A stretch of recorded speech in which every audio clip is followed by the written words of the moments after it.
बंदी छोड़ सतगुरु रामपाल जी परमेश्वर जी की जय हो। परमपिता परमात्मा सारी सृष्टि के रचनहार कुल मालिक असंख्य ब्रह्मांडों के स्वामी जगत गुरु तीनों लोकों में प्रवेश करके सबका धारण पोषण करने वाले राजाधीराज आत्माधार नाथों के नाथ देवों के देव महादेव सर्वेश्वर महेश्वर मृत्युंजय अजरो अमर आदि अनादि सनातनी प्रभु जगत पिता जगदीश्वर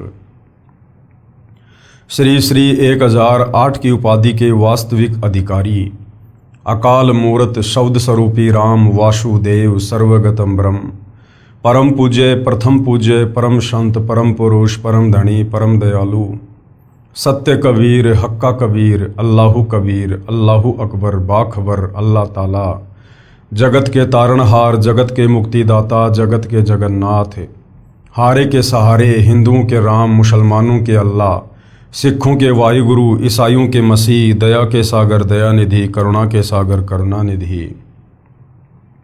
स्वयंभू परिभू संकट मोचन कष्ट हरण मंगल करण दुख भंजन अविगत कबीर निर्विकार निर्विषम परमात्मा अलय अलेख सतगुरु आदि अनादि सतगुरु असली मर्यादा पुरुषोत्तम असली राम असली कृष्ण असली घनश्याम असली मुरारी राजाओं के राजा महाराजाओं के महाराजा शहंशाहों के शहंशाह सम्राटों के सम्राट भगवानों के भगवान अल्लाहों के अल्लाह प्रभुओं के प्रभु मसीहाओं के मसीह सच्चे वाहेगुरु बाबाओं के बाबा पीरों के पीर सेठों के सेठ जगत सेठ सावड़सा सेठ सर्वगुण संपन्न अनंत कोटि कलाओं के स्वामी अनंत कोटि ब्रह्मांडों के नायक योगियों में महायोगी ध्यानियों में महाध्यानी सिद्धों में परम सिद्ध ज्ञानियों में तत्वज्ञानी ब्रह्मज्ञानी महाज्ञानी परम ज्ञानी सर्वश्रेष्ठ ज्ञानी विज्ञानी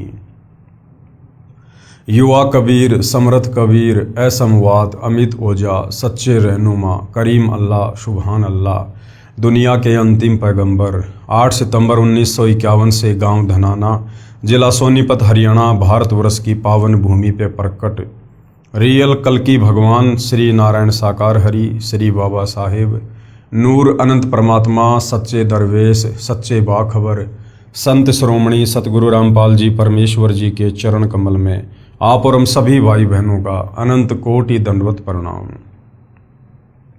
सत्साई भाई और बहनों, बहुत बड़ी दया बहुत बड़ी मेहर पूज्य गुरुदेव भगवान की परमेश्वर रामपाल जी की, जिनके शुभ आशीर्वाद से विशेष आशीर्वाद से उन्हीं के सत्संगों के संग्रह के ऊपर बन चुकी पवित्र पुस्तक कबीर बढ़ाया कृष्ण के ऊपर वीडियो बनाने की श्रृंखला जारी है और इसी श्रृंखला में आज हमारा ये 24वें नंबर का वीडियो है। ये पवित्र पुस्तक कबीर बढ़ाया कृष्ण विशेषकर हिंदू समाज के लिए किसी वरदान से कम नहीं है।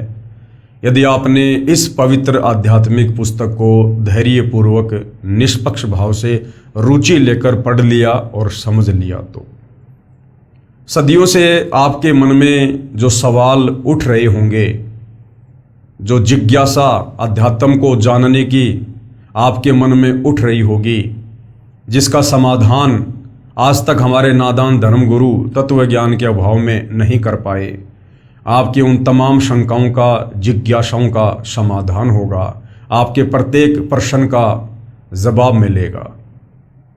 क्योंकि ये पवित्र पुस्तक चारों वेद पवित्र गीता जी और पुराणों के ज्ञान से मिश्रित है, यानी तमाम हिंदू सदग्रंथों का सार निकालकर निष्कर्ष निकालकर परम पूज्य परमेश्वर सतगुरु रामपाल जी ने इस पवित्र पुस्तक कबीर बढ़ाया कृष्ण के अंदर डाल दिया है। यानी आपको बनी बनाई दवा मिल चुकी है। यदि आपको परमात्मा चाहिए, मोक्ष चाहिए, तो आपने इस पवित्र पुस्तक को पढ़ना पड़ेगा।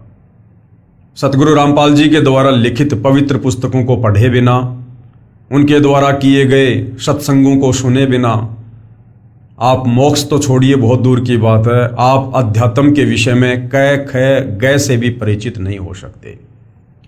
क्योंकि हमारे जितने भी नादान धर्मगुरु वर्तमान में हैं या पहले थे, तत्व ज्ञान के अभाव में वो इन सदग्रंथों का सार नहीं समझ पाए। उनको केवल एक संस्कृत भाषा का ज्ञान था, लेकिन संस्कृत भाषा का ज्ञान होने मात्र से सदग्रंथ समझ में आ जाएंगे ऐसा कहीं नहीं लिखा हुआ है। हमारे पवित्र सदग्रंथ ये परमात्मा द्वारा बोला गया ज्ञान है, और परमात्मा द्वारा बोला गया ज्ञान सूक्ष्म होता है, कोड वर्ड में होता है, संकेतु में होता है। और इस पवित्र ज्ञान को, इस तत्व ज्ञान को अच्छी प्रकार से भली भांति ठीक ठीक अपने द्वारा रची गई सृष्टि रचना का ज्ञान, सर्व ब्रह्मांडों की रचना का ज्ञान, जीव आत्माओं की उत्पत्ति का ज्ञान, वो परमपिता परमेश्वर जिन्होंने वेदों का ज्ञान बोला है, जो कबीर देव है, कबीर परमेश्वर है, कबीर अग्नि है, वो स्वयं ही इस पृथ्वी पर संत रूप में, सतगुरु रूप में, जगतगुरु रूप में, तत्वदर्शी संत के रूप में प्रकट होकर यथा बताता है। अन्यथा कोई भी प्राणी, कोई भी जीव, वो चाहे आचार्य हो या शंकराचार्य हो, चाहे ब्रह्मा विष्णु महेश हो, इस वास्तविक सत्य ज्ञान के विषय में अन्य लोगों को परिचित नहीं करवा सकता। क्योंकि हिंदू समाज विशेषकर गीता बोलने वाले को सबसे बड़ा भगवान बताता है। हिंदू समाज समझता है कि गीता जी का ज्ञान श्री कृष्ण अर्थात विष्णु जी ने दिया है, जबकि विष्णु जी के पिता काल ब्रह्म ने महाभारत युद्ध के समय श्री कृष्ण जी के शरीर में प्रवेश करके प्रेत की भांति इस ज्ञान को बोला है। यानी वो काल ब्रह्म इस विष्णु से भी बहुत ज्यादा गुणा परम शक्ति है, और वो ब्रह्म भी, वो काल ब्रह्म भी गीता अध्याय 4 श्लोक 34 में कह रहा है कि अर्जुन, मुझे सही प्रकार से ना तो परमात्मा की स्थिति का पता है, ना मुझे सृष्टि रचना का ज्ञान है। अगर तुझे सही सही ज्ञान जानना है तो किसी तत्वदर्शी संत की खोज कर ले। अर्थात गीता ज्ञान देने वाला भी कह रहा है कि मुझे भी कंप्लीट शास्त्रों का ज्ञान नहीं है, कंप्लीट आध्यात्मिक ज्ञान नहीं है, मुझे भी इस संसार की सृष्टि का ज्ञान नहीं है। ऑप्शन छोड़ दिया, किसी तत्वदर्शी संत की शरण में जा। तो भाइयों और बहनों, आज वो तत्वदर्शी संत इस पृथ्वी पर सिर्फ और सिर्फ परम पूज्य सतगुरु रामपाल जी हैं। ये स्वयं पूर्ण ब्रह्म परमेश्वर हैं, कबीर देव हैं। अभी तक आपने इस पवित्र पुस्तक को जितना भी पढ़ा है या जितने भी उनके प्रवचन सुने हैं यूट्यूब पर, भली भांति आपको समझ में आ गया होगा कि ऐसा निर्मल ज्ञान, ऐसा पाक और पवित्र ज्ञान, सर्व धर्म ग्रंथों से प्रमाणित ज्ञान आज तक हमारे नादान धर्म गुरु भी नहीं दे पाए। तो भाइयों और बहनों, यदि परमेश्वर पृथ्वी पर आएंगे, हमें अपना ज्ञान समझाएंगे, तो वे कोई विशेष आडंबर करके नहीं आएंगे। हम इंसानों को समझाने के लिए इंसानों जैसा ही बनकर आएंगे। और इसीलिए आदि शंकराचार्य जी ने गुरु की महत्वता को बताते हुए कहा है कि गुरुर ब्रह्मा गुरुर विष्णु गुरुर्देवो महेश्वर गुरुर साक्षात पूर्ण ब्रह्म तस्मै श्री गुरुवे नमः। यानी गुरु रूप में ही परमात्मा धरती पर प्रकट होते हैं। और वो गुरु पूर्ण है या नहीं है, तत्वदर्शी है या नहीं है, इसकी पहचान भी पवित्र गीता जी अध्याय 15 श्लोक नंबर 1 से 4 में लिखी हुई है कि जो उल्टे लटके हुए संसार रूपी वृक्ष के प्रत्येक भाग को सही सही बता दे कि जड़ कौन परमात्मा है, तना कौन परमात्मा है, डार कौन भगवान है, शाखाएं कौन हैं, पत्ते कौन हैं, टहनियां कौन हैं, उसे तत्वदर्शी संत समझ लेना। तो इस संसार रूपी उल्टे लटके हुए वृक्ष की व्याख्या को जो गीता अध्याय 15 श्लोक 1 से 4 में लिखा हुआ है, सतयुग बीत गया, त्रेता बीत गया, द्वापर बीत गया, ये कलयुग शुरू हो गया, केवल सतगुरु रामपाल जी परमेश्वर जी ने यथा बताया है। तो इससे स्वयं सिद्ध हो जाता है कि गीता जी के अनुसार सर्व सृष्टि रचनहार, सर्व की उत्पत्ति करता पूर्ण ब्रह्म परमेश्वर कबीर देव स्वयं सतगुरु रामपाल जी भगवान हैं। तो ये पवित्र पुस्तक उन्हीं के द्वारा लिखी गई है, यानी उन्हीं के सत्संगों का संग्रह है। और ये पवित्र पुस्तक हमें अध्यात्म के विषय में बहुत कुछ समझा रही है। आज हमारा 24वें नंबर का वीडियो है और जो मुद्दा चल रहा है वो है जनता की अदालत में। और जनता की अदालत में जज खुद जनता है, क्योंकि वर्तमान में जनता शिक्षित है, एजुकेटेड है, अपनी आंखों से धर्मशास्त्रों को देखकर सच्चाई को जान सकती है, निर्णय कर सकती है। मुद्दा क्या चल रहा है? कबीर बढ़ाया Krishna, who is supreme God, सर्वशक्तिमान परमात्मा कौन है। जितने भी हिंदू धर्मगुरु हैं, आचार्य शंकराचार्य हैं, ये दावा कर रहे हैं जनता की अदालत में श्री कृष्ण उर्फ विष्णु की तरफ से उसके वकील बनकर कि यदि कोई पूर्ण परमात्मा है, कोई मोक्षदाता है, अजरो अमर अविनाशी है, तो केवल श्री कृष्ण उर्फ विष्णु जी हैं। दूसरी तरफ कबीर जी के वकील सतगुरु रामपाल जी ने यह क्लियर कर दिया जनता की अदालत में सर्व हिंदू धर्म ग्रंथों को दिखा दिखाकर कि सुप्रीम गॉड कबीर है, और वो कबीर वो कभी नहीं मरता है, वो अविनाशी है, वो किसी मां के गर्भ से जन्म नहीं लेता है। और शिक्षित जनता अपनी आंखों से कि कबीर ही पूर्ण परमात्मा है, अपने ही धर्म ग्रंथों से देख देख कर अब अध्यात्म से परिचित होती जा रही है, और अध्यात्म को और अच्छे से जानने के लिए सतगुरु रामपाल जी से तरह तरह के सवाल कर रही है, और सतगुरु रामपाल जी उनके प्रत्येक सवाल का प्रमाणित जवाब दे रहे हैं। उसी कड़ी में हम आगे बढ़ेंगे। जनता ने सवाल किया था कि श्री कृष्ण जी महाभारत युद्ध के समय अपने भांजे अभिमन्यु को क्यों नहीं बचा पाए, जबकि हमने सुना है कि श्री कृष्ण जी ने तो मोरध्वज के बेटे ताम्रध्वज को आरे से चिरवाकर फिर वापस जीवित कर दिया था। फिर महाभारत युद्ध के समय जब चक्रव्यूह में अभिमन्यु मारा गया, जो श्री कृष्ण जी का सगा भांजा था, सुभद्रा रो रही थी, अपने भाई श्री कृष्ण से प्रार्थना कर रही थी, अर्जुन रो रहा था, अपने साले श्री कृष्ण जी से प्रार्थना कर रहा था कि अपने भांजे को जीवित करो, आप तो सर्वशक्तिमान हो, तीनों लोकों के स्वामी हो, त्रिलोकीनाथ हो। लेकिन श्री कृष्ण जी अपने भांजे अभिमन्यु को जीवित नहीं कर पाए। तो जब जनता ने सतगुरु रामपाल जी से इस सवाल का जवाब जानना चाहा, तो सतगुरु रामपाल जी ने बताया कि जब इस प्राणी की श्वासें समाप्त हो जाती हैं, उसके बाद ये ब्रह्मा विष्णु महेश भी उसमें प्राण नहीं डाल सकते, और जब तक इस जीव में श्वास हैं तब तक ये कितनी बार उसको मार सकते हैं, तोड़ मरोड़ सकते हैं, पुनः जीवित कर सकते हैं। जिस प्रकार एक जादूगर अपनी जादूगरी से, वो जादूगरी भी एक आध्यात्मिक सिद्धि होती है, सबके सामने एक व्यक्ति को बीच में से काट देता है, दोनों टुकड़े अलग अलग दिखाता है, और उसके बाद उस व्यक्ति को जोड़ देता है। तो श्री कृष्ण जी ने जो किया ताम्रध्वज के साथ, वो एक जादूगरी थी। लेकिन सबसे बड़ा जादूगर, जादूगरों का जादूगर, वो कबीर परमात्मा है, जो किसी भी प्राणी की यदि श्वासें शेष ना हो, उसमें अपनी तरफ से श्वासें डाल सकता है। तो जनता संतुष्ट हुई और आगे अध्यात्म को जानने का और प्रयास कर रही है, और सतगुरु रामपाल जी जनता की अदालत में जनता को और क्या कुछ बता रहे हैं। श्री कृष्ण जी का अंत महादुखमय रहा, यानी समस्त हिंदू धर्मगुरु जो श्री कृष्ण उर्फ विष्णु को पूर्ण परमात्मा की संज्ञा दे रहे हैं अपनी नादानी के चलते, तो श्री कृष्ण जी का अंत क्या हुआ, कितना दुखमय उनका अंत हुआ, कितनी दुर्गति से उनकी मृत्यु हुई, और सुप्रीम गॉड कबीर जी जब जब इस पृथ्वी पर आए हैं तो वो अंत में यहां से किस प्रकार से प्रस्थान करके गए हैं, ये सारी बातें आज जनता की अदालत में सतगुरु रामपाल जी समझाएंगे, और जनता खुद निर्णय कर लेगी कि वास्तव में परमेश्वर कौन है। श्री कृष्ण जी का अंत महादुखमय रहा। अंत यानी उनका अंतिम समय, उनके जीवन के अंतिम क्षण कितने दुखमय रहे। श्री कृष्ण जी की आंखों के सामने उनका सारा यादव कुल, उनके बेटे पोते आदि आदि आपस में लड़ाई करके कट मरे।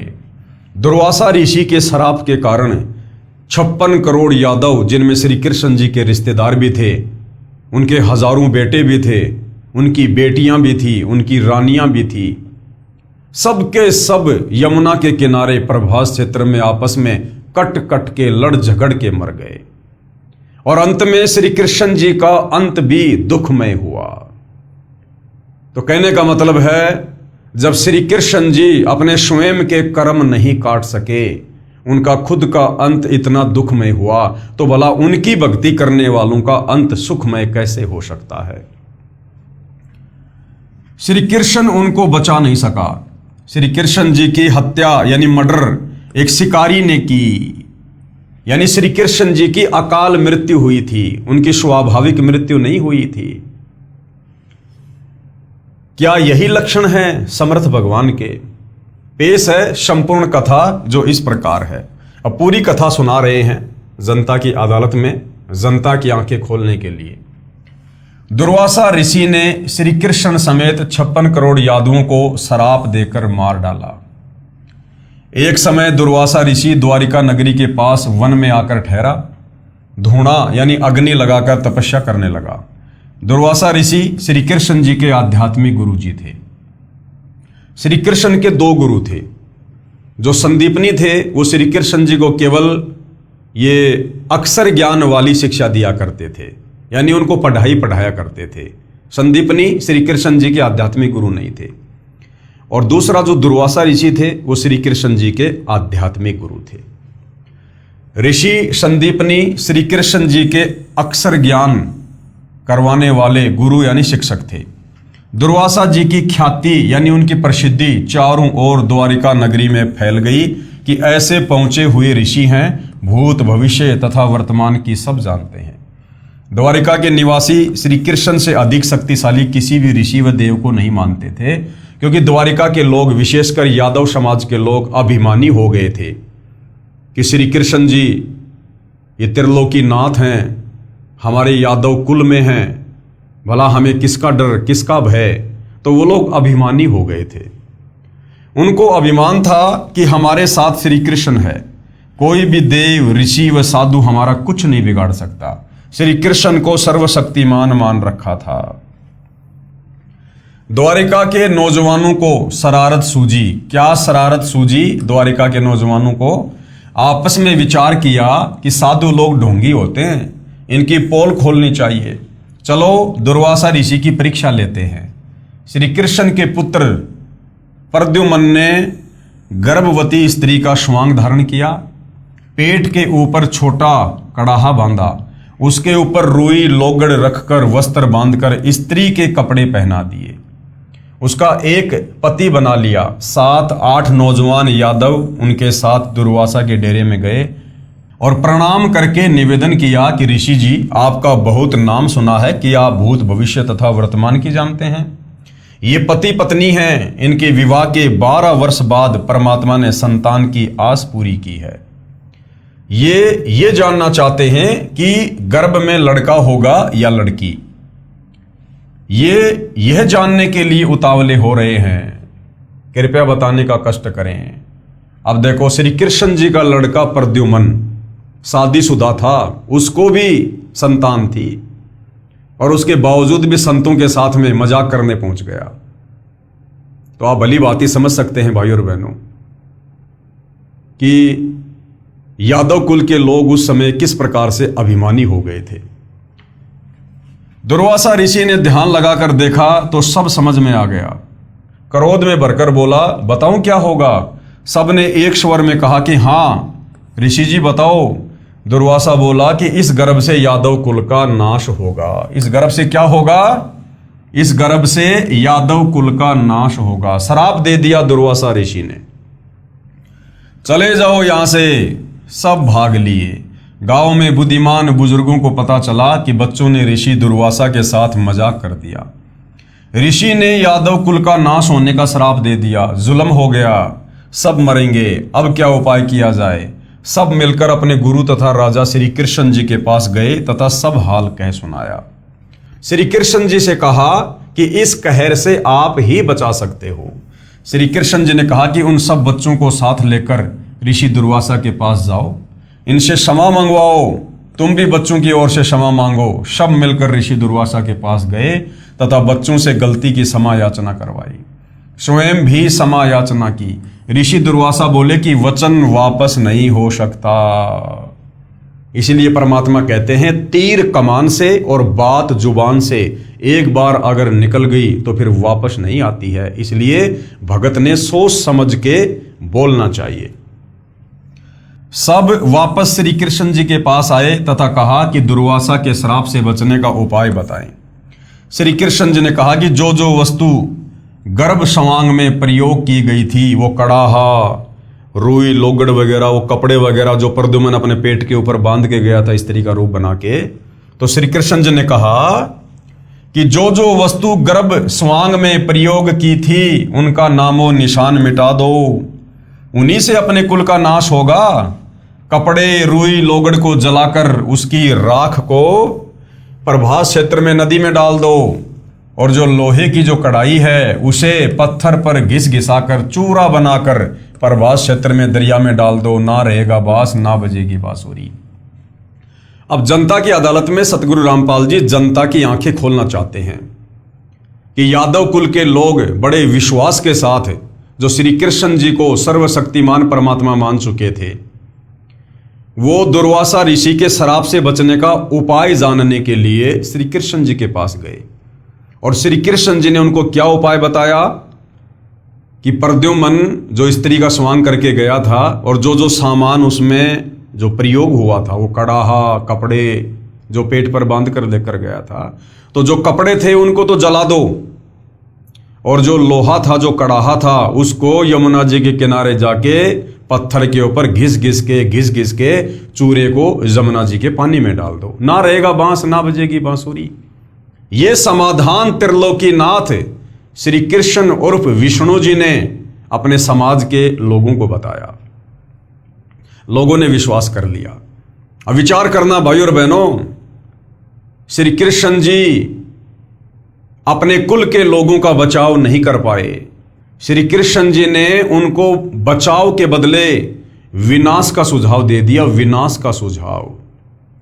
क्योंकि जो विधि श्री कृष्ण जी ने बताई, इसी विधि से आगे चलकर 56 करोड़ यादवों का नाश होगा। गए थे श्री कृष्ण जी के पास में उपाय जानने, और श्री कृष्ण जी ने काल प्रेरणा से ऐसा उपाय बता दिया, वो उपाय आगे चलकर 56 करोड़ यादवों के सत्यानाश का कारण बन गया। द्वारिका वासियों ने अपने गुरु श्री कृष्ण जी के आदेश का पालन किया। लोहे की कढ़ाई का एक कड़ा एक व्यक्ति को घिसाने के लिए दिया था, उसने कुछ घिसाया, पूरा नहीं घिसा, वैसे ही जमुना दरिया में फेंक दिया। घिसने से उस कड़े में चमक आ गई थी। एक मछली ने उसे खाने की वस्तु समझकर खा लिया। उस मछली को एक बालिया नाम के भील ने पकड़कर काटा तो कड़ा निकला। उसका लोहा पक्का था। बालिया ने उसे अपने तीर का आगे वाला हिस्सा विषाक्त बनवा लिया। विषाक्त यानी जहरीला बनवा लिया। कड़ाहे का जो लोहे का चूर्ण दरिया में डाला था, उसका तेज तीखे पत्तों वाला घास उग गया। पत्ते तलवार की तरह पहने थे। कपड़ों तथा रुई लोगड़ पुरानी रुई की राख का भी घास उग गया। कुछ वर्षों के बाद दुर्वासा के श्राप के कारण द्वारिका में अनहोनी घटनाएं होने लगी। आपसी झगड़े होने लगे, एक दूसरे को छोटी छोटी बात पर मारने लगे। सारी द्वारिका में उपद्रव होने लगे। द्वारिका नगरी के बड़े सयाने लोग मिलकर श्री कृष्ण जी के पास गए। फिर से द्वारिका के लोग श्री कृष्ण जी के पास गए, जबकि श्री कृष्ण जी तो पहले समाधान बता चुके थे, लेकिन श्री कृष्ण जी का समाधान बिल्कुल काम नहीं आया। दुर्वासा ऋषि का श्राप ज्यादा प्रबल और त्रिलोकीनाथ श्री कृष्ण जी का समाधान कमजोर पड़ गया। तो द्वारिका के लोग एक बार फिर से समाधान जानने के लिए श्री कृष्ण जी के पास गए तथा दुख बताया कि नगरी में किसी को किसी का बोल ही अच्छा नहीं लग रहा। बिना बात के मरने मारने को तैयार हो जाते हैं। छोटे बड़े की शर्म नहीं रही। क्या कारण है तथा यह कैसे शांत होगा? श्री कृष्ण जी ने बताया कि ऋषि दुर्वासा के श्राप के कारण यह हो रहा है। अरे भैया, आपने तो पहले समाधान बता दिया था। आप तो त्रिलोकीनाथ हैं, आपके द्वारा बताया गया समाधान फैल कैसे हो गया? दुर्वासा ऋषि का श्राप तो नष्ट हो जाना चाहिए था, लेकिन नहीं हुआ। फिर से क्या कह रहे हैं श्री कृष्ण जी, इसका समाधान सुनो। दूसरा समाधान बता रहे हैं, नगरी के सभी नर यानी छोटे नवजात लड़के सहित यादव प्रभास क्षेत्र में उसी स्थान पर यमुना नदी में स्नान करो जिस स्थान पर कड़ाही का चूर्ण डाला था। और दूसरा क्या उपाय बताया श्री कृष्ण जी ने कि मैंने तुम्हें जो वो कड़ाही को घिस घिस के उसका चूरा जिस जगह पर यमुना नदी में डालने को कहा था ना, सुबह सुबह सारे यादव, अगर आज भी किसी का जन्म हुआ है, उस बच्चे को भी जो लड़का हो, लड़की नहीं, केवल पुरुष नर यादव, सारे के सारे वहां जाकर स्नान करो, दुर्वासा ऋषि का शराब कट जाएगा। अब देखना दुर्वासा ऋषि का शराब कटता है या यादव आपस में कट कट के मरते हैं। यादव प्रभास क्षेत्र में उसी स्थान पर यमुना नदी में स्नान करो जिस स्थान पर कड़ाई का चूर्ण डाला था। शराब से बचने के लिए द्वारिका नगरी के सब बालक, नौजवान तथा वृद्ध स्नान करने गए। श्री कृष्ण जी पर विश्वास करके स्नान करके बाहर निकलकर एक दूसरे से गाली गलौज करने लगे और उस कड़ाही के चूरे से उत्पन्न घास को उखाड़कर एक दूसरे को मारने लगे। तलवार की तरह घास से सिर कटकर दूर गिरने लगे। कुछ व्यक्ति बचे थे, अन्य सब के सब लड़कर मर गए। उन बचे हुओं को ज्योति निरंजन काल ने स्वयं श्री कृष्ण जी में प्रवेश करके उस घास से मार डाला। ज्यादातर तो वही समाप्त हो गए जो समाधान श्री कृष्ण जी ने बताया था। समाधान के बजाय उनका विनाश हो गया। आपस में लड़ झगड़ के कट कट के मर गए। श्री कृष्ण जी का कोई समाधान काम नहीं आया।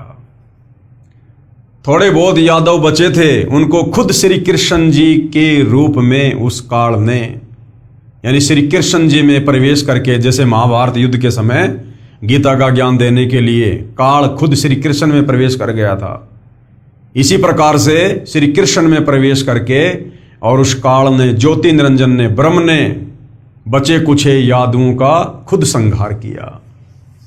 अकेला श्री कृष्ण बचा था। अब कौन बचा? अकेले श्री कृष्ण जी बचे हुए थे। एक वृक्ष के नीचे जाकर लेट गया। अब दुर्वासा ऋषि ने श्राप क्या दिया था? यादव कुल का सत्यानाश होगा, सर्वनाश होगा। तो श्री कृष्ण जी भी यादव कुल में थे, अर्थात श्री कृष्ण जी का भी नाश होना था, सर्वनाश होना था। श्री कृष्ण जी अपना भी बचाव दुर्वासा के श्राप से नहीं कर पाए। अकेले श्री कृष्ण जी बचे थे।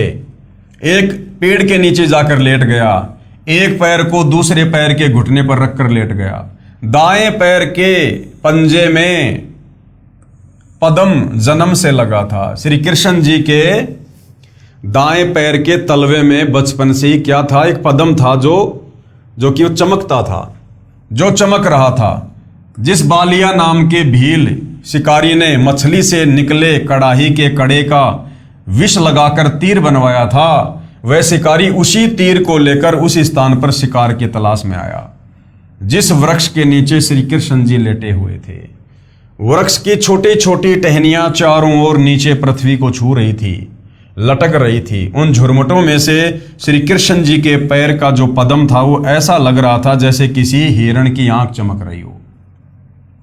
शिकारी बालिया ने आओ देखा ना ताव, उस चमक पर तीर दे मारा। बालिया ने देखा ये कोई हिरण की आंख है जो चमक रही है, और सारा दिन हो गया था, शिकार उसको मिला नहीं। उसने देखा बड़ी मुश्किल से शिकार मिला है। उसने आओ देखा ना ताव, और वो जो जहर लगा हुआ तीर उसने बनवाया था उसी कड़ाई का, जिस कड़ाई को जमुना नदी में घिस घिस कर डालने के लिए श्री कृष्ण जी ने सलाह दी थी। यानी श्री कृष्ण जी ने यादव कुल के सर्वनाश की सलाह दी और अपने खुद के सर्वनाश की, अपनी खुद की मृत्यु की सलाह दी। शिकारी बालिया ने आओ देखा ना ताव, उस चमक पर तीर दे मारा। तीर निशाने पर लगा। पैर के तलवे में विषाक्त तीर लगने से श्री कृष्ण जी की चीख निकली। एकदम से चिल्लाए श्री कृष्ण जी। बालिया समझ गया कि किसी व्यक्ति को तीर लगा है। निकट जाकर देखा तो कोई राजा है। पूछने पर पता चला कि श्री कृष्ण है। अपनी गलती की क्षमा याचना करने लगा। कहा कि भगवान, धोखे से तीर लग गया। मैंने आपके पैर के पद्म की चमक मृग की आंख जैसी लगी, क्षमा करो। अब श्री कृष्ण जी ने क्या कहा बालिया को? श्री कृष्ण जी ने कहा, बालिया तेरा कोई दोष नहीं है, होनी प्रबल होती है। मैंने तेरा बदला चुकाया है। त्रेता युग में तू किष्किंधा का राजा सुग्रीव का भाई बाली था। मैं अयोध्या में रामचंद्र नाम से राजा दशरथ के घर जन्मा था। उस समय मैंने तेरे को पेड़ की ओट लेकर धोखा करके लड़ाई में मारा था। अब तू मेरा एक काम कर। क्या कहा श्री कृष्ण ने? कि भाई बालिया तेरा कोई दोष नहीं है, मैंने तेरा बदला पूरा कर दिया। तो बालिया ने कहा कि महाराज जी, आपकी और मेरी क्या बराबरी, आपका और मेरा क्या अदला बदला, मैं तो आपको जानता तक नहीं।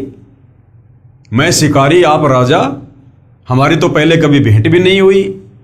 तो श्री कृष्ण जी ने कहा कि त्रेता युग में तू सुग्रीव का भाई बाली था और मैं उस समय राजा दशरथ का बेटा रामचंद्र था, और मेरी पत्नी को रावण उठाकर ले गया। मेरे पास और कोई चारा नहीं था उसे वापस लाने का। और किष्किंधा का राजा बाली था। बाली ने सुग्रीव को राज्य विहीन करके अपना कब्जा किया हुआ था और सुग्रीव को राज्य से बाहर निकाल रखा था। अब सुग्रीव को अपना राज्य चाहिए था और मुझे अपनी पत्नी चाहिए थी, तो हम दोनों में एक समझौता हो गया। सुग्रीव ने कहा कि यदि आप मेरे भाई बाली को मारकर मुझे किष्किंधा का राजा बना दो तो मैं अपनी सारी सेना जो है लंका पर चढ़ाई के लिए आपको समर्पित कर दूंगा। तो श्री रामचंद्र जी ने अपने स्वार्थ के वशीभूत होकर और बाली को मारने की सोची। तो सुग्रीव ने कहा कि वो ऐसे नहीं मरने वाला है महाराज, ऐसे मरने वाला होता तो मैं ही मार देता। उसको एक श्राप मिला हुआ है ब्रह्मा जी की तरफ से। क्या श्राप है? यदि कोई बाली के आमने सामने होकर लड़ाई लड़ेगा तो सामने वाले की आदि शक्ति बाली के अंदर आ जाएगी, और बाली की खुद की शक्ति है ही। इसलिए आमने सामने की लड़ाई में आप बाली को कभी नहीं हरा पाओगे। अंत में श्री रामचंद्र जी ने धोखे का सहारा लिया और एक पेड़ की ओट लेकर और तीर से धोखे से बाली का वध किया। जब बाली को तीर लगा, बाली जमीन पर गिरा, तो बाली ने कहा कि आप कौन हो? मैं तो आपको जानता भी नहीं। हम दोनों भाइयों की आपस की लड़ाई थी, आप बीच में क्यों आए? मुझे धोखे से क्यों मारा? इसका बदला मुझे कब दोगे? तो श्री रामचंद्र जी ने कहा कि मैं इसका बदला आपको द्वापर युग में दूंगा। उस समय मैं अपना बदला चुकाने के लिए श्री कृष्ण रूप में आऊंगा और आप उस समय एक बालिया नाम के शिकारी होंगे, और उस समय आप भी मुझे इसी प्रकार धोखे से तीर मारकर अपना बदला पूरा करेंगे। तो बालिया सारी बात समझ गया। अब समझना भाई और बहनों, आप और हमने है, हम हिंदुओं ने है। हम श्री कृष्ण उर्फ विष्णु को पूर्ण परमात्मा मानकर पूज रहे थे। बहुत सारे नादान तो आज भी पूज रहे हैं। अब खुद विचार करो। पहली बात तो श्री विष्णु जी को, जिसको आप पूर्ण परमात्मा कहते हो, उसको नारद ने श्राप दिया, और नारद का श्राप भोगने के लिए त्रेता युग में रामचंद्र रूप में धरती पर आए। अगर विष्णु जी इतने सर्वशक्तिमान होते, पूर्ण परमात्मा होते, तो पूर्ण परमात्मा के ऊपर किसी का श्राप काम नहीं करता है। लेकिन नारद जो श्री विष्णु जी का भतीजा था, अपने भतीजे के श्राप को नहीं काट पाया श्री विष्णु,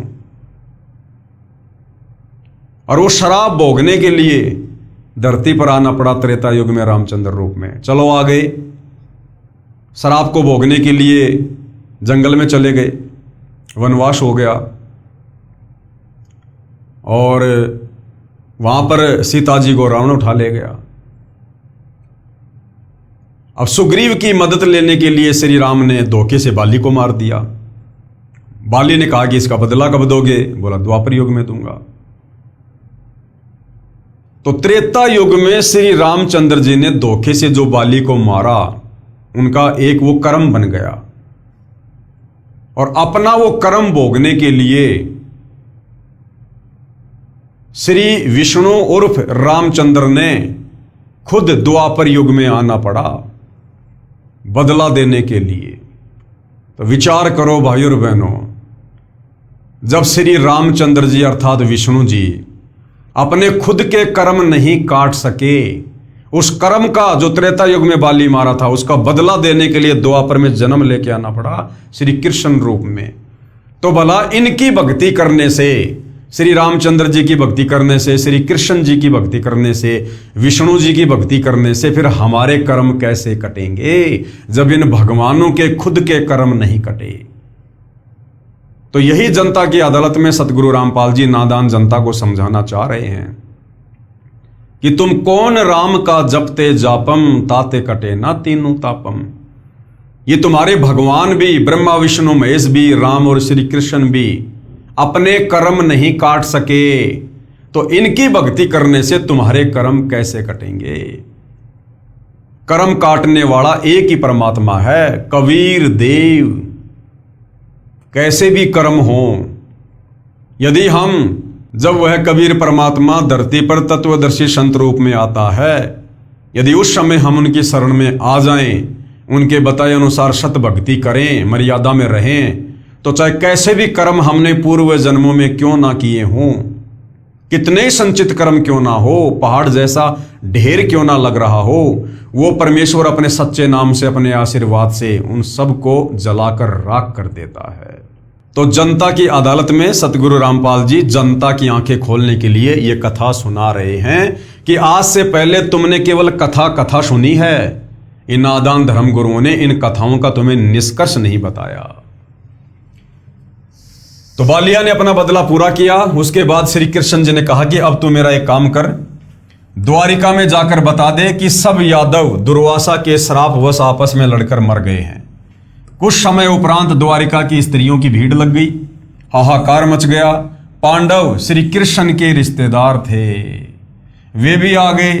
श्री कृष्ण ने अर्जुन से कहा कि आप सर्व गोपियों यानी यादवों की स्त्रियों को अपने पास ले जाना, या कोई नर यादव नहीं बचा है। अंतिम नर यादव श्री कृष्ण जी थे, उनका भी जहरीला तीर लगने से अंत हुआ। तो अपने रिश्तेदारों को, पांडवों को श्री कृष्ण जी ने कहा कि आप इन तमाम स्त्रियों को दिल्ली ले जाओ, वरना यहां पर ये जंगली लोग इनको परेशान करेंगे, दुखी करेंगे। या कोई नर यादव नहीं बचा है, आसपास के भील इनकी इज्जत खराब करेंगे। और पांडवों से कहा कि तुम अपना राज्य अपने पुत्र को देकर हिमालय में जाकर घोर तप करो और अपने युद्ध में किए पापों का नाश करो। अर्जुन ने पूछा, भगवान एक प्रश्न आज मैं आपसे करूंगा, आप सही उत्तर देना। आप अंतिम श्वास गिन रहे हो, झूठ मत बोलना। श्री कृष्ण जी ने कहा कि प्रश्न कर। अर्जुन बोला, आपने गीता का ज्ञान कुरुक्षेत्र के मैदान में महाभारत युद्ध से पहले सुनाया था। उसमें कहा था कि अर्जुन तू युद्ध कर ले, तुम्हें कोई पाप नहीं लगेंगे, तू निमित्त मात्र बन जा, सब सैनिक मैंने मार रखे हैं, तू युद्ध नहीं करेगा तो भी मैं इन्हें मार दूंगा। जब युधिष्ठिर को भयंकर शोपन आने लगे, आपसे कारण जाना तो आपने बताया था कि युद्ध में किए बंधुघात के पाप के परिणाम स्वरूप कष्ट आया। समाधान यज्ञ करना बताया। उस समय मैं आपसे विवाद नहीं कर सका क्योंकि भाई की जिंदगी का सवाल था। आज फिर आपने वही जख्म हरा कर दिया। इतनी झूठ बोलकर हमारा नाश किस लिए करवाया? कि आप महाभारत युद्ध के समय तो कह रहे थे कि अर्जुन तू लड़ाई कर, युद्ध कर, तुझे कोई पाप नहीं लगेगा, मर गया तो स्वर्ग में सुख भोगेगा, जीत गया तो धरती का सुख भोगेगा। और अब आप कह रहे हो कि तुम पांचों पांडव हिमालय में जाकर राज्य को छोड़कर तप करके मर जाओ। तो भगवान फिर आपने गीता जी का ज्ञान देते समय झूठ क्यों बोला कि तुझे पाप नहीं लगेगा? अब कह रहे हो कि तुम्हें पाप लग गया। तो भाइयों और बहनों, क्योंकि अर्जुन भी यही समझ रहा था कि गीता जी का ज्ञान श्री कृष्ण दे रहा है, जबकि उस समय श्री कृष्ण नहीं था, श्री कृष्ण जी में काल प्रवेश था। अर्जुन ने कहा, कौन से जन्म का बदला लिया है? श्री कृष्ण जी ने कहा, अर्जुन तुम मेरे अजीज हो, यानी तुम मेरे प्रिय हो, होनहार बलवान होती है।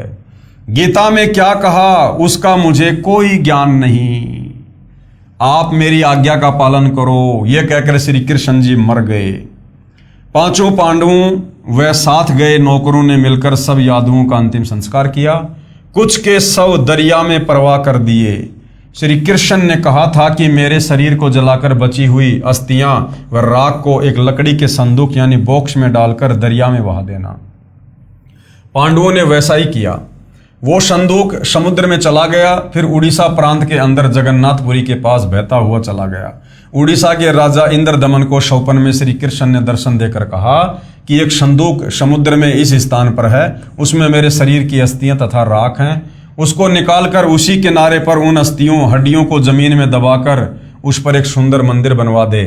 ऐसा किया गया, जो जगन्नाथ नाम से मंदिर प्रसिद्ध है।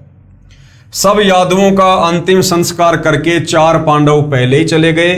अर्जुन को गोपियों को लेकर आने को छोड़ गए। अर्जुन के पास वही गांडीव धनुष था जिससे लड़ाई करके महाभारत में जीत प्राप्त की थी। अर्जुन द्वारिका की सर्व स्त्रियों को बैलगाड़ियों में बैठाकर इंद्रप्रस्थ यानी दिल्ली के लिए चल पड़ा। रास्ते में भीलों ने अर्जुन को घेर लिया। अर्जुन को पीटा, गोपियों को लूटा, कुछ स्त्रियों को भी भील उठा ले गए। अर्जुन कुछ नहीं कर सका, धनुष उठा भी नहीं सका। तब अर्जुन ने कहा था कि श्री कृष्ण नाश करना था। युद्ध में पाप करवाने के लिए तो बल दे दिया, लाखों योद्धा इसी गांडीव धनुष से मार गिराए, कोई मेरे सामने टिकने वाला नहीं था। आज वही अर्जुन है, वही धनुष है, मैं खड़ा खड़ा कांप रहा हूं। श्री कृष्ण जालिम था, धोखेबाज था, अर्जुन कह रहा है मनी मन में। कबीर परमेश्वर जी हमें समझाते हैं कि ये जुल्म श्री कृष्ण ने नहीं किया। अब जनता की अदालत में सतगुरु रामपाल जी बता रहे हैं कि वो जुल्म श्री कृष्ण ने नहीं किया, वो जुल्म श्री कृष्ण जी के शरीर में प्रवेश करके इस काल ने किया।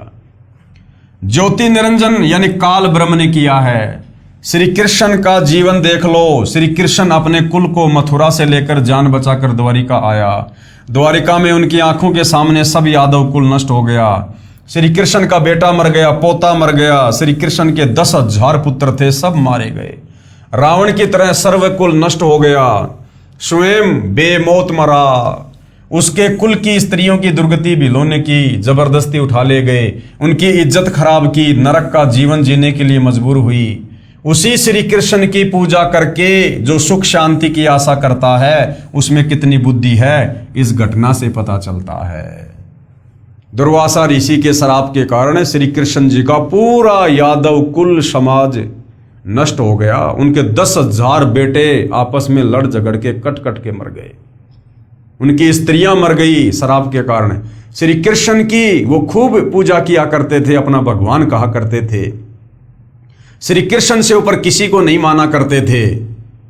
और उसी श्री कृष्ण जी की सलाह ने पूरे यादव कुल का 56 करोड़ यादवों का सत्यानाश करवा दिया।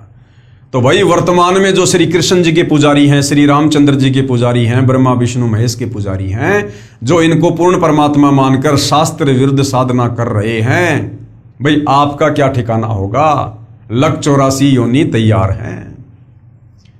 सारांश दे रहे हैं, श्री कृष्ण दुर्वासा के श्राप से स्वयं तथा अपने कुल की रक्षा नहीं कर सका, तो क्या आपकी यानी श्री कृष्ण की भक्ति करने वालों की रक्षा करेगा? कभी नहीं।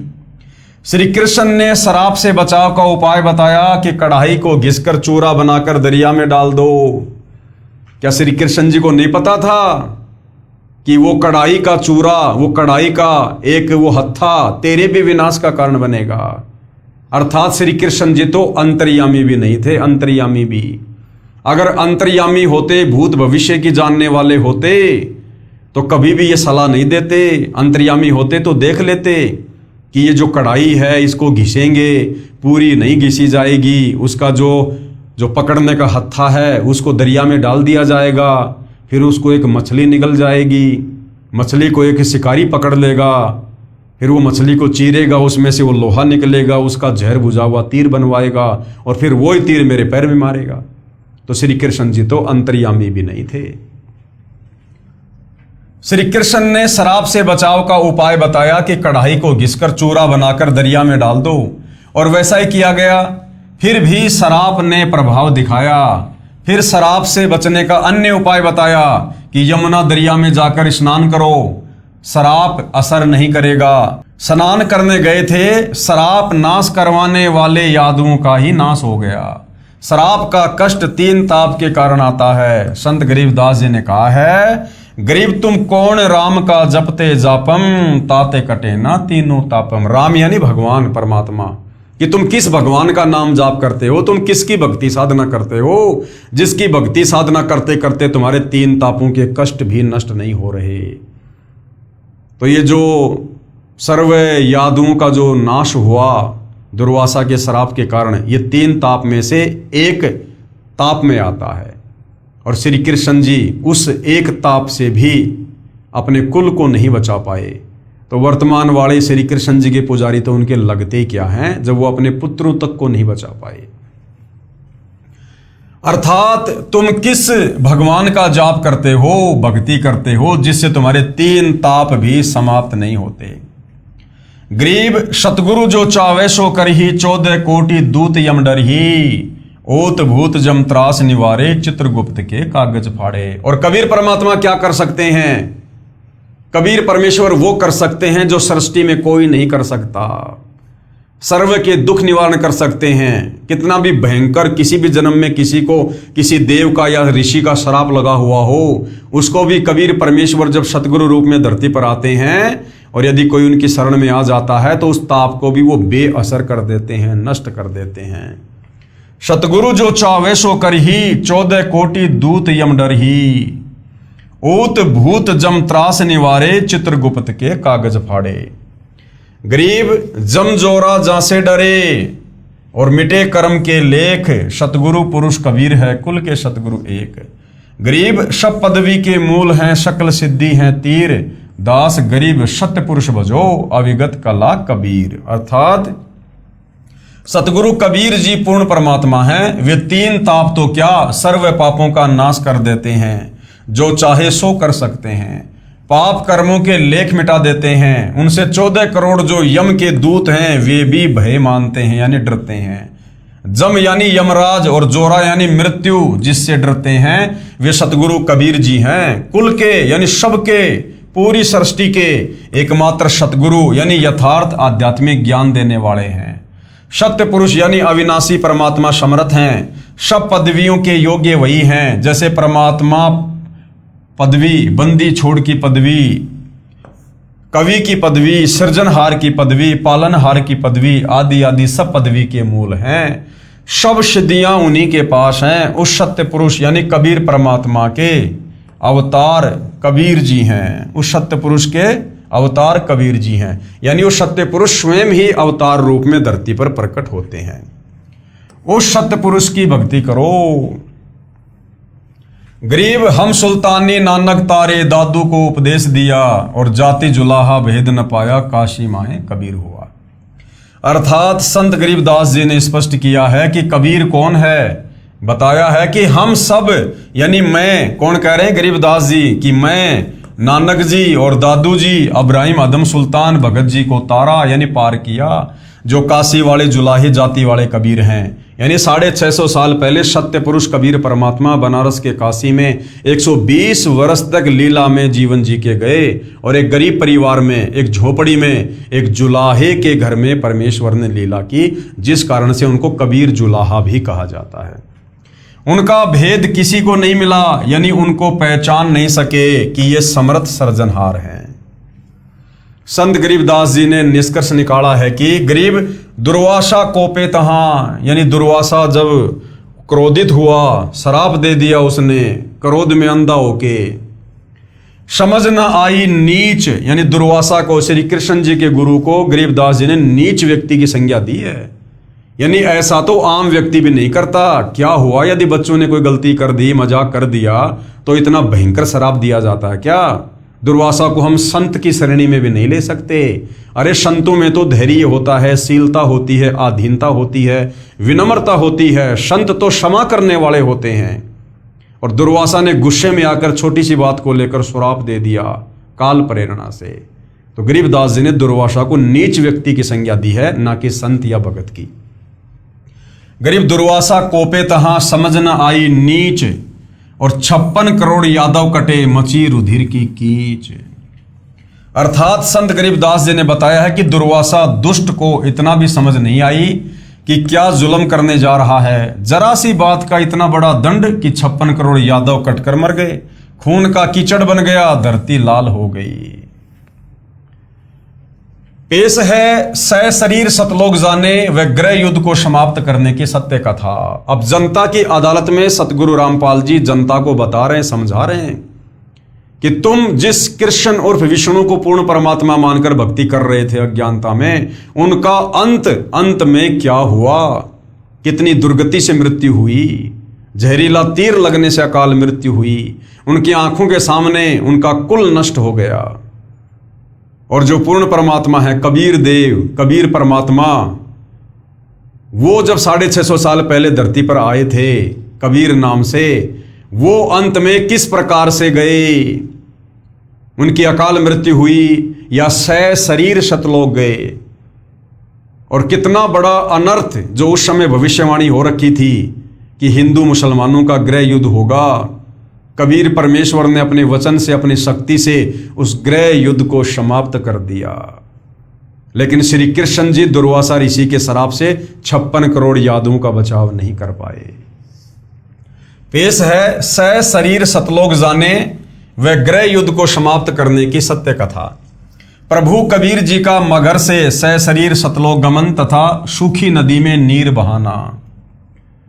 धर्म गुरुओं द्वारा भ्रम फैला रखा था कि जो काशी यानी बनारस शहर में प्राण त्यागता है वह स्वर्ग जाता है, तथा जो मगहर नगर में प्राण त्यागता है वो गधा बनता है, नरक में जाता है। इस भ्रम को तोड़ने के लिए कि जो मगहर में मरता है वह गधा बनता है और काशी में मरने वाला स्वर्ग जाता है, बंदी छोड़ कहते थे कि सही विधि से भक्ति करने वाला प्राणी चाहे वह कहीं पर भी प्राण त्याग दे वो अपने सही स्थान पर जाएगा। उन अज्ञानियों का भ्रम निवारण करने के लिए कबीर साहिब ने कहा कि मैं मगहर में मरूंगा और सभी ज्योतिषी वाले देख लेना कि मैं कहां जाऊंगा, नरक में जाऊंगा या स्वर्ग से भी ऊपर सतलोक में जाऊंगा। कबीर साहिब ने काशी से मगहर के लिए प्रस्थान किया। बीर सिंह बघेला और बिजली खान पठान ये दोनों ही सतगुरु के शिष्य थे। बीर सिंह ने अपनी सेना साथ ले ली कि कबीर साहिब वहां पर अपना शरीर छोड़ेंगे, उस शरीर को लेकर हम काशी में हिंदू रीति से अंतिम संस्कार करेंगे। यदि मुसलमान नहीं मानेंगे तो लड़ाई करके सबको लाएंगे, क्योंकि मगहर का जो नरेश था, नवाब था, वो बिजली खान पठान था, मुसलमान था, वो भी कबीर जी का शिष्य था। और काशी नरेश बीर सिंह बघेला भी कबीर जी का शिष्य था। तो कबीर जी ने निर्णय किया पाखंड को समाप्त करने के लिए कि मैं मगहर में शरीर छोड़ूंगा। तो बीर सिंह बघेल अपनी सेना समेत चल पड़ा कि यदि मगहर का नवाब बिजली खान पठान हमें हमारे पीर, हमारे गुरु का शरीर नहीं लाने देगा तो हम लड़ाई झगड़ा करके लाएंगे। सेना भी साथ ले ली। अब इतनी बुद्धि है हमारी, गुरुदेव भगवान क्या कह रहे हैं कि हम नादानों की केवल इतनी बुद्धि है, हम भगवान को इतना ही समझ पाते हैं।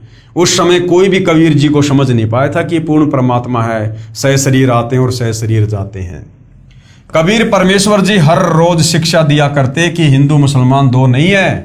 अंत में फिर वही बुद्धि, उधर से बिजली खान पठान को पता चला कि कबीर साहिब यहां पर आ रहे हैं।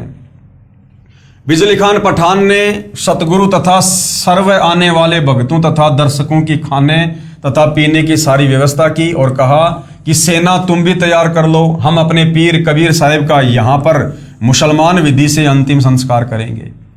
कबीर साहिब के मगर पहुंचने के बाद बिजली खान ने कहा कि महाराज जी स्नान करो। कबीर साहिब ने कहा कि मैं बहते पानी में स्नान करूंगा। बिजली खान ने कहा कि सतगुरुदेव यहाँ पर साथ में एक आमी नदी है, वो भगवान शिव के शराब से सूखी पड़ी है, उसमें पानी नहीं है। जैसी व्यवस्था दास से हो पाई है पानी का प्रबंध करवाया है, आपके स्नान के लिए प्रबंध किया है, लेकिन संगत बहुत आ गई, इनके नहाने की तो बात बन नहीं पाएगी। पीने का पानी पर्याप्त मात्रा में बाहर से मंगवा रखा है। कबीर साहिब ने कहा कि वह नदी देखे कहाँ है।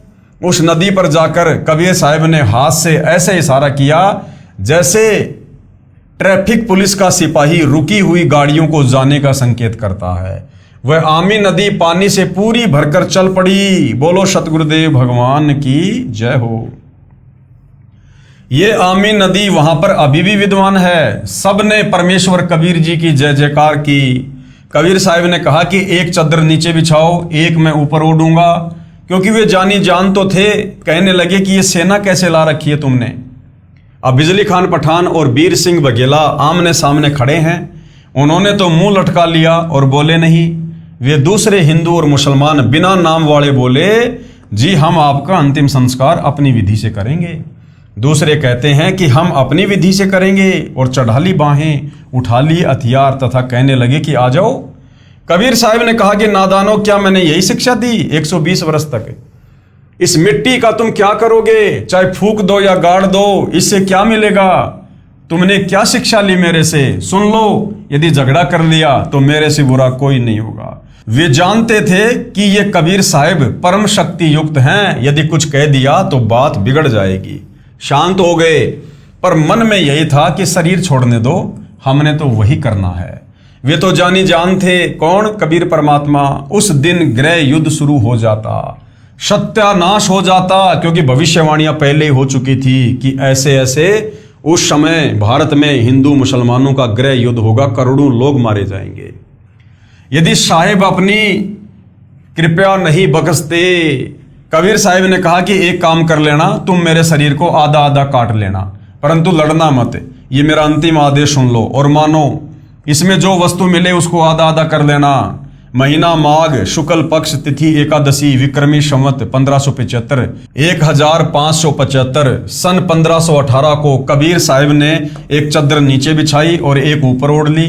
कुछ फूल कबीर साहिब के नीचे वाली चद्दर पर 2 इंच मोटाई में बिछा दिए। थोड़ी सी देर में आकाशवाणी हुई कि मैं तो जा रहा हूं सतलोक में, स्वर्ग से भी ऊपर। देख लो चद्दर उठाकर, इसमें कोई शव नहीं है। जो वस्तु है वो आधी आधी ले लेना, परंतु लड़ना नहीं। जब चद्दर उठाई तो सुगंधित फूलों का ढेर शव के समान ऊंचा मिला। बोलो सतगुरुदेव भगवान की जय हो। वीर सिंह देव बघेल और बिजली खान पठान एक दूसरे के सीने से लगकर ऐसे रोने लगे जैसे कि बच्चों की मां मर जाती है। फिर तो वहां पर रुदन मच गया। हिंदू और मुसलमानों का प्यार सदा के लिए अटूट बन गया। यानी कबीर परमेश्वर की समर्थता बताई जा रही है जनता की अदालत में जनता को, कि तुम्हारे श्री कृष्ण जी ने मरते मरते भी अपने 56 करोड़ यादों का सत्यानाश करवा दिया। उस विनाश को रोक नहीं सके, दुर्वासा के शराप को नष्ट नहीं कर सके, और खुद की भी दुर्गति से मृत्यु हुई जहरीले तीर से। और कबीर परमात्मा शरीर सतलोक गए, उनका शव फूलों में तब्दील हो गया। और भविष्यवाणी के अनुसार उस समय उस दिन हिंदू मुसलमानों का गृह युद्ध होना था, करोड़ों लोग मरने थे। लेकिन कबीर परमेश्वर ने ऐसी लीला की कि आज तक भी मगहर में कभी हिंदू और मुसलमानों का आपस में धर्म को लेकर झगड़ा नहीं हुआ। ऐसा अटूट प्रेम परमात्मा जाते जाते पैदा कर गए। एक दूसरे को सीने से लगाकर हिंदू और मुसलमान रो रहे थे। कहने लगे कि हम समझे नहीं, ये तो वास्तव में अल्लाह आए हुए थे। और ऊपर आकाश में प्रकाश का गोला जा रहा था। बोलो सतगुरुदेव की जय, सत साहिब। तो वहां मगर में दोनों धर्मों हिंदू तथा मुसलमानों ने एक एक चद्दर तथा आधे आधे सुगंधित फूल लेकर 100 फुट के अंतर पर एक एक यादगार भिन्न भिन्न बनाई, जो आज भी विद्यमान है। तथा कुछ फूल लाकर काशी में, जहां कबीर साहिब एक चबूतरे पर बैठकर सत्संग किया करते थे, वहां काशी चौरा नाम से यादगार बनाई। अब वहां पर बहुत बड़ा आश्रम बना हुआ है। मगर में दोनों यादगारों के बीच में एक सांझला द्वार भी है। आपस में कोई भेदभाव वहां हिंदू मुसलमानों का नहीं है। परमेश्वर कबीर जी ने हिंदू मुसलमान का युद्ध टाड़ा नहीं होता तो कत्लेआम हो जाता, गृह युद्ध जैसे हालात हो जाने थे। ये है कबीर जी की समर्थता का अद्वितीय प्रमाण। श्री कृष्ण की हत्या हुई, श्री कृष्ण जी की हत्या हुई, जिसे तुम त्रिलोकीनाथ कहते हो, सुप्रीम गॉड कहते हो। तुम्हारे श्री कृष्ण जी की हत्या हुई। बालिया नाम के शिकारी ने जहरीला तीर मारा और कबीर जी शरीर सतलोक गए। कबीर परमेश्वर शरीर सौधाम यानी सतलोक गए। इसलिए कबीर बड़ा है या कृष्ण, इसलिए कबीर बड़ा है कृष्ण से। ये देखिएगा, जहां कबीर परमेश्वर जी शरीर सतलोक गए थे, उसके बाद जो फूल बचे थे हिंदू मुसलमानों ने आधे आधे बांट लिए। और 100 फुट की दूरी पर एक तरफ ये मंदिर बना हुआ है और दूसरी तरफ ये मस्जिद बनी हुई है। और आज भी वहां पर हिंदू मुसलमानों का इसी प्रकार से आपस में प्यार है और प्रेम है। तो जाते जाते जो विनाश होना था, कबीर परमात्मा उस सर्वनाश को टालकर आपस में प्यार और प्रेम में तब्दील करके चले गए। हिंदू और मुसलमान ऐसे रहते हैं कि जैसे माँ जाए भाई रहा करते हैं। उनसे हमने बात की थी तो उन्होंने कहा कि हमारी आज तक धर्म के नाम पर कोई लड़ाई नहीं हुई। वैसे कहा सुनी तो घर के घर में भी हो जाती है, फिर भी हमारी आपस में धर्म के नाम पर लड़ाई नहीं होती है।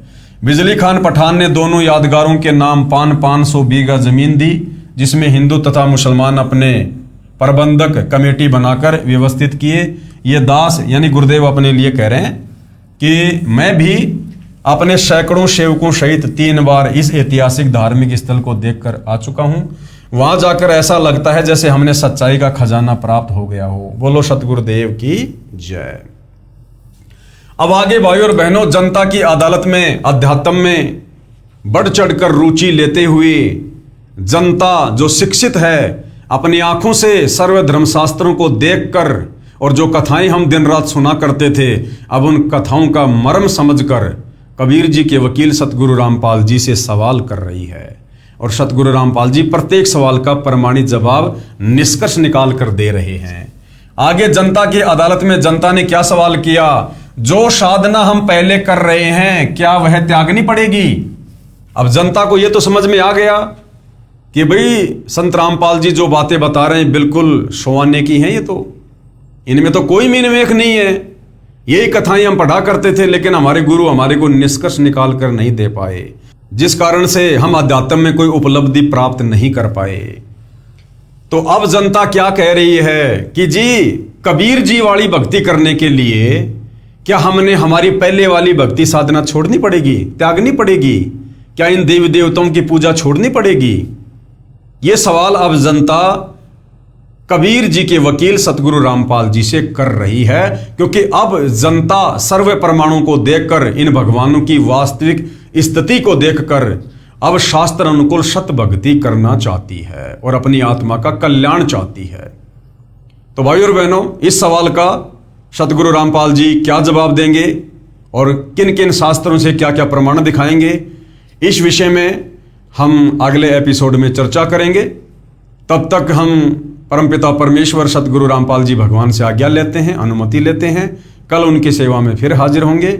तब तक परमेश्वर हम सबको आशीर्वाद दे, सद्बुद्धि दे। बंदी छोड़ सतगुरु रामपाल जी परमेश्वर जी की जय हो।